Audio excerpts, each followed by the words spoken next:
Lorsqu'on a lancé cette application FireChat, bon, elle n'a pas été lancée dans le but justement de soutenir ce type d'événement et donc d'uniquement apparaître comme une application qui permet aux manifestants de s'organiser. Elle a été faite dans un premier but pour communiquer dans des situations où normalement on n'a pas d'accès Internet, c'est-à-dire dans des stades, dans des concerts, dans des festivals comme c'était le cas aux États-Unis lors de Burning Man cet été, ou encore dans des avions ou dans le métro.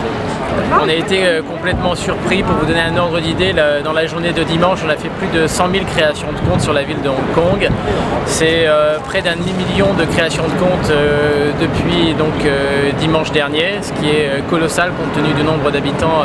sur Hong Kong. Je crois qu'il y a à peu près 7 millions d'habitants sur la ville de Hong Kong. Donc c'est un phénomène sans précédent. C'est une demi-surprise compte tenu des événements, puisqu'on avait déjà eu une adoption très importante lors des événements à Taïwan, lors du mouvement tournesol des étudiants à Taïwan, puisque des étudiants avaient également téléchargé l'application pour pouvoir communiquer entre des étudiants qui étaient à l'intérieur du Parlement et à l'extérieur, car le gouvernement avait menacé de couper l'Internet, ce qui n'est pas arrivé.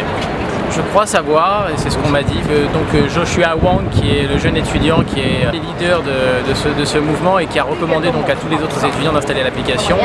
Et lorsqu'on regarde ce qui se passe donc sur l'application, c'est que les étudiants l'utilisent pour se coordonner, pouvoir s'organiser et donc envoyer des informations pratiques sur ce qui se passe, les endroits où ils ont besoin d'aide et sur les efforts qui doivent être mobilisés. Je crois qu'on est en train de démontrer aujourd'hui la force de cette technologie. On est au début, je pense, d'une nouvelle Internet qui est un Internet qui va être complètement dynamique, mobile et décentralisé et qui va être une source également, je pense, de croissance